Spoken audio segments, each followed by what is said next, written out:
part of that plan, of course, is to induce the gradual surrender of American sovereignty, piece by piece and step by step, to various international organizations, of which the United Nations is the outstanding but far from the only example. Now, here are the aims for the United States. 1, greatly expanded government spending for every conceivable means of getting rid of ever larger sums of American money as wastefully as possible. 2, higher and then much higher taxes. 3, an increasingly unbalanced budget despite the higher taxes. 4, wild inflation of our currency. 5, government controls of prices, wages, and materials, supposedly to combat inflation. 6, greatly increased socialistic controls over every operation of our economy and every activity of our daily lives. This is to be accompanied, naturally and automatically, by a correspondingly huge increase in the size of our bureaucracy and in both the cost and reach of our domestic government. 7, far more centralization of power in Washington and the practical elimination of our state lines. There is a many-faceted drive at work to have our state lines eventually mean no more within the nation than our county lines do now within the states. 8, the steady advance of federal aid to and control over our educational system, leading to complete federalization of our public education. 9, a constant hammering into the American consciousness of the horror of modern warfare, the beauties and the absolute necessity of peace. Peace always on communist terms, of course. And 10, the consequent willingness of the American people to allow the steps of appeasement by our government which amount to a piecemeal surrender of the rest of the free world and of the United States itself.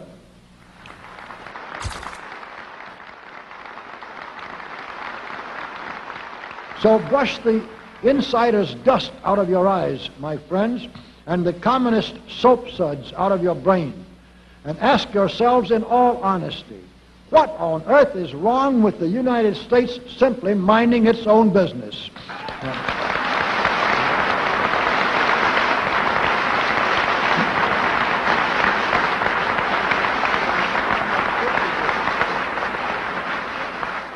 Or with having its foreign policy function primarily for the safety and benefit of the American people.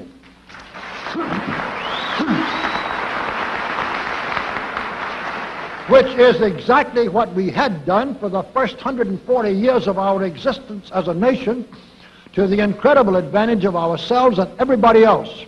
Everybody, that is, except a numerically small clique of power-lusting conspirators who had somehow inflicted themselves on a gullible world.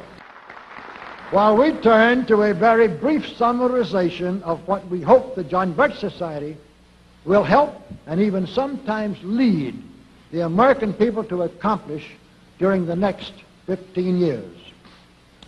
1, our first and most important specific undertaking should be to restore the complete independence of the United States.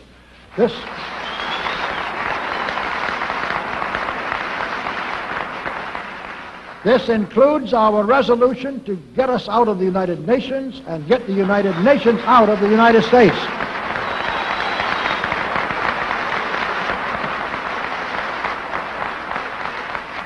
2, we must once again make our money freely redeemable in gold at some realistic price.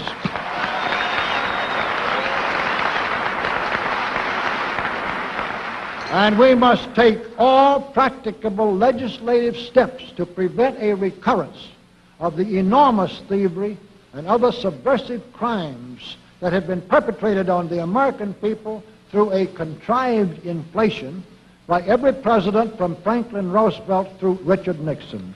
3, we should reduce the number of government bureaus, of government civilian employees, and the whole quantity of government by at least 50%.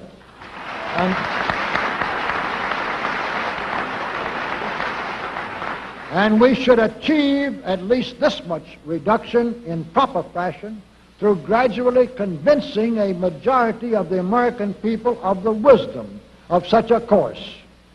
4, we should withdraw all American troops from every spot on earth that is not American soil, except when and where such troops may be required as decided by Congress to protect American lives and property from criminal vandalism.